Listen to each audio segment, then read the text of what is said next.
In today's video, I'm going to teach you how to delete folders in Microsoft Outlook. If your mailbox has gotten cluttered with extra folders you no longer need, cleaning them up is quick and safe when you know what to expect. First, open Microsoft Outlook and give it a moment to load your mailbox. On the left side, you'll see the folder pane, the vertical list that includes your inbox, sent items, drafts, and any custom folders you've created. Next, locate the folder you want to remove in that list. Make sure you've picked the correct one, because deleting a folder affects everything inside it, including any subfolders. When you're ready, right-click the folder name to open its context menu.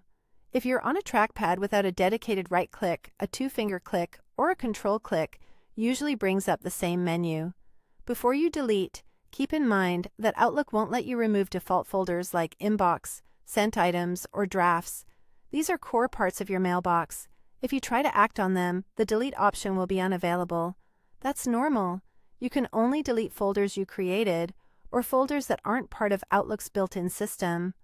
With the correct folder selected and the menu open, click Delete Folder. Outlook will immediately display a confirmation prompt. Read it carefully. It's there to make sure you understand that the folder and everything in it will be removed. Depending on your account and organization settings, the contents might be permanently deleted right away,